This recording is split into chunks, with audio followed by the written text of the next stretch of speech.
Assalamualaikum warahmatullahi wabarakatuh. Selamat pagi anak-anak. Bagaimana kabarnya kalian hari ini?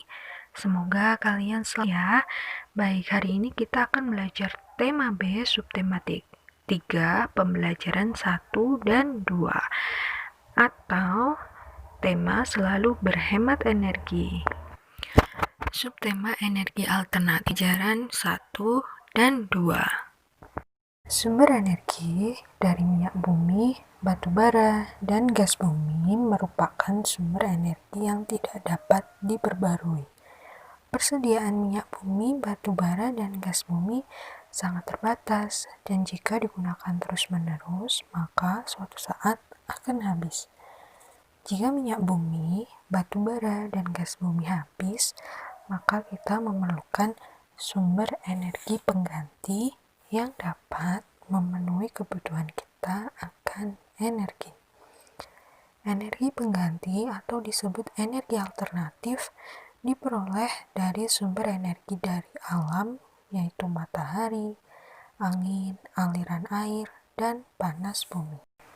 Sebagian besar energi yang kita gunakan berasal dari bahan bakar minyak bumi dan batu bara. Bahan bakar itu disebut bahan bakar fosil karena berasal dari makhluk hidup. Bahan bakar fosil jumlahnya terbatas dan tidak dapat diperbarui.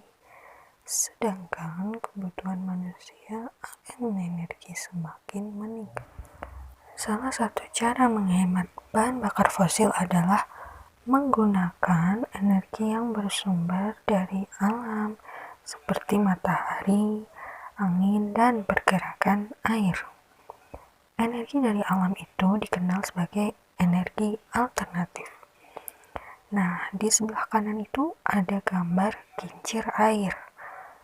Orang zaman dahulu sudah menggunakan sumber energi alternatif, misalnya energi dari aliran air untuk menggerakkan kincir air. Sumber energi alternatif ada dua, yaitu sumber energi yang dapat diperbarui dan sumber energi kekal. Sumber energi alternatif yang bersifat dapat diperbarui adalah bahan bakar bio atau biofuel yang berasal dari tumbuhan atau limbah pertanian. Nah, berikut ini akan kita pelajari sumber energi alternatif dan cara penggunaannya satu persatu. Yang pertama ada matahari. Matahari adalah sumber energi panas dan energi cahaya yang tidak pernah habis. Tumbuhan memanfaatkan energi cahaya matahari untuk berfotosintesis. Manusia memanfaatkan energi panas matahari salah satunya untuk memanaskan air dengan alat panel surya. Panel surya dapat menyerap panas matahari bahkan saat cuaca mendung. Pernahkah kamu mendengar mobil, kompor, atau kalkulator bertenaga surya? Nah, benda tersebut adalah contoh benda yang memanfaatkan energi cahaya matahari sebagai sumber energi. Nah, bagaimanakah cara mengubah energi matahari menjadi energi listrik? Nah, energi panas dan energi cahaya matahari dapat diubah menjadi energi listrik oleh sel surya. Sel surya adalah lembaran yang terbuat dari silikon tipis. Energi matahari ditangkap dan dikumpulkan oleh sel surya. Selanjutnya, sel surya mengubah energi matahari menjadi energi listrik. Yang kedua ada angin. Angin adalah udara yang bergerak karena perbedaan tekanan. Angin dapat menerbangkan benda-benda karena menyimpan energi gerak. Energi gerak pada angin dapat dimanfaatkan untuk menggerakkan perahu layar. Energi gerak pada angin juga dapat diubah menjadi energi listrik oleh turbin angin. Nah, contoh gambarnya ada di sebelah kanan ya. Turbin angin itu seperti itu. Nah, Turbin angin biasanya terdapat di daerah yang berangin kencang. Di dalam turbin angin terdapat generator yang berfungsi membangkitkan listrik. Ketika angin kencang berembus, baling-baling turbin akan berputar. Generator yang terhubung dengan baling-baling akan ikut berputar, sehingga dihasilkanlah listrik. Yang ketiga, ada aliran air. Air selalu mengalir dari tempat yang tinggi ke tempat yang rendah.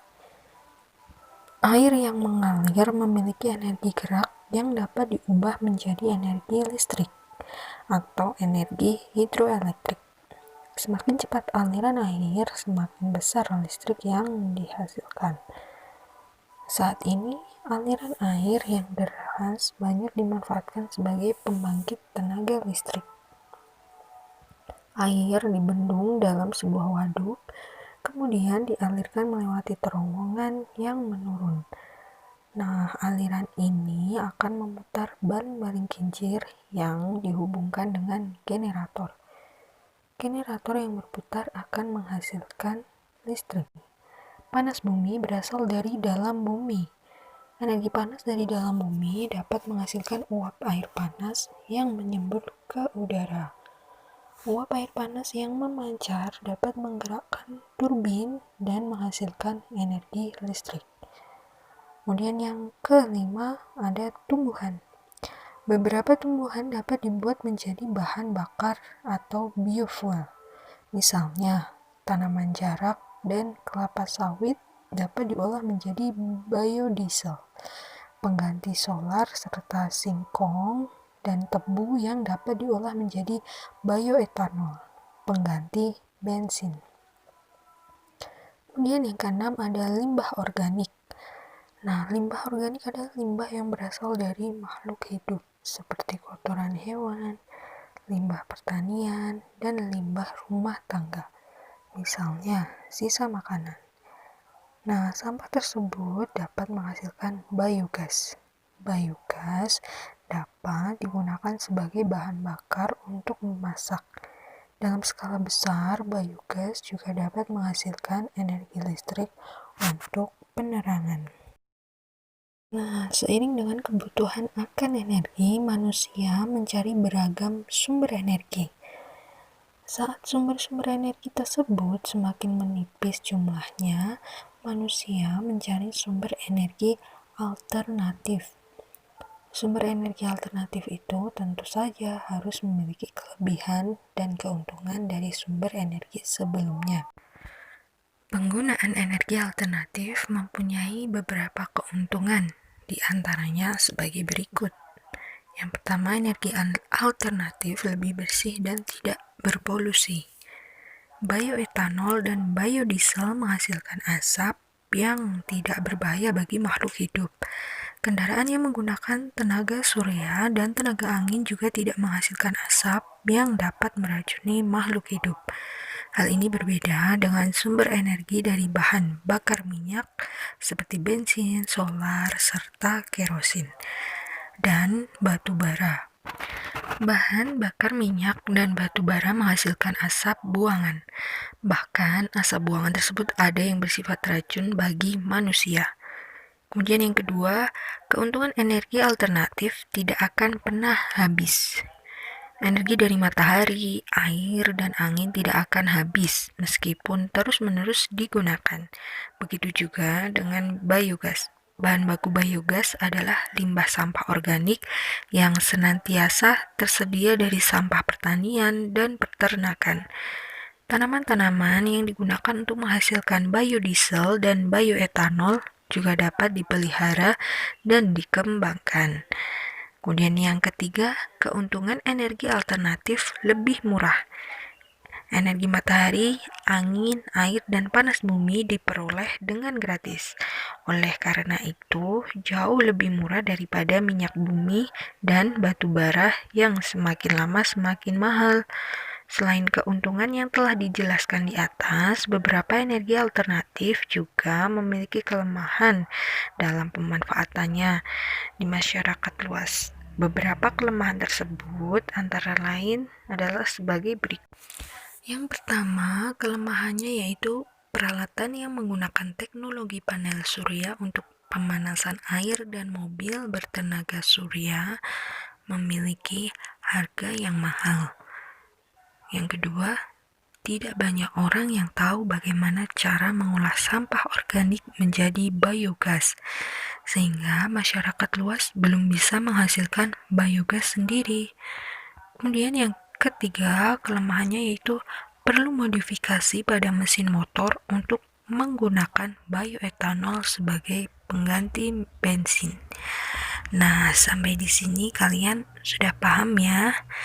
Nah, sebelum Ibu tutup, mari kita nyanyikan lagu Layang-Layang.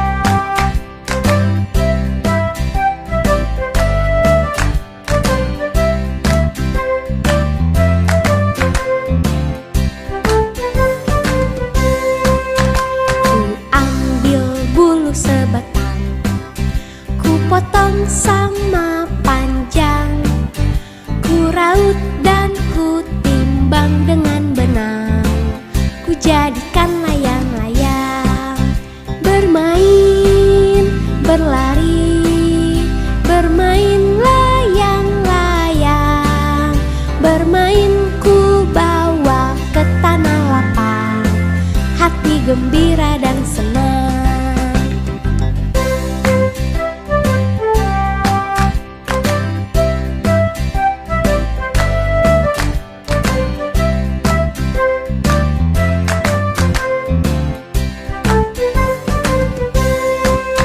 Bermain, berlari, bermain layang-layang, bermain ku bawa ke tanah lapang, hati gembira dan senang.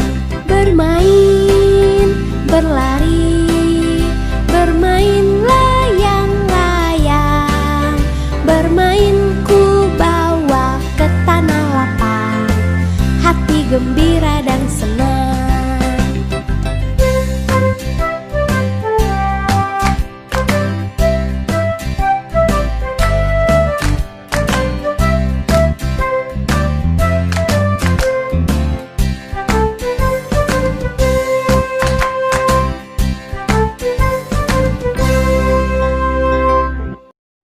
Baik, sekian pembelajaran pada hari ini. Semoga kalian paham ya. Ibu tutup. Wassalamualaikum warahmatullahi wabarakatuh.